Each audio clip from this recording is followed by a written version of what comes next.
Today, we go over new details of Luke Skywalker in The Last Jedi. This is Mike Zero here once again. If you guys are new here to the channel, do make sure to subscribe to see future Star Wars content. I thank you all so very much for the kind support. It is greatly appreciated. Now, today's details come straight from Entertainment Weekly. The full article can be found below in the description. Go ahead and check it out.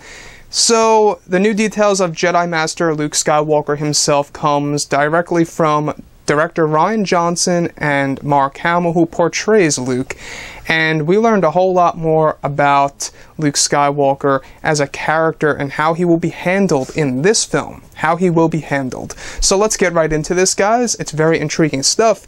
Director Rian Johnson had this to say: "The very first step in the writing of this was figuring out why he's on that island. We know that he is not a coward. He's not just hiding because he's scared, but we also know that he must know his friends are in danger. He must know the galaxy needs him. And he's sitting on this island in the middle of nowhere. There had to be an answer. It had to be something where Luke Skywalker believes he's doing the right thing. And the process of figuring out what that is and unpacking it is the journey for Rey." What Mark Hamill had to say is something very intriguing. Here's what Mark Hamill had to say: "The fact that Luke says, 'I only know one truth, it's time for the Jedi to end.' I mean, that's a pretty amazing statement for someone who was the symbol of hope and optimism in the original films. When I first read it, my jaw dropped. What would make someone that alienated from his original convictions? That's not something that you can just make up in an afternoon, and I really struggled with this thing."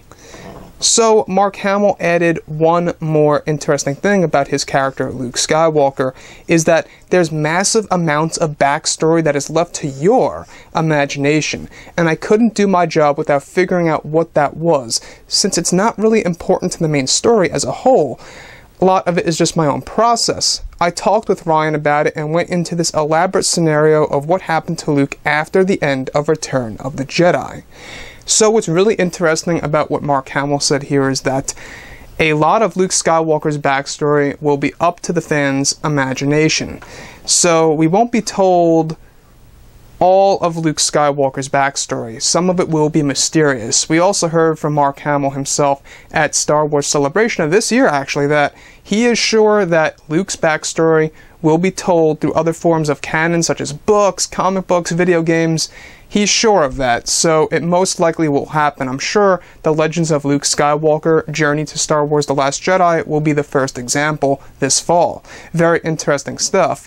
Now, I don't think they're going to make his character too mysterious when it comes to his backstory. It's just that a good portion of it will be left mysterious for probably until Star Wars Episode 9 arrives, where they can tell it even further. But to fill in the gaps, I'm sure that different forms of canon will hold us over. But yeah, guys, there you have it. Hope you all enjoyed the content for today. And if you guys did enjoy this video, do make sure to drop a thumbs up on this video to support the channel. I thank you all so very much for the kind support, and I'll catch you guys next time. Bye.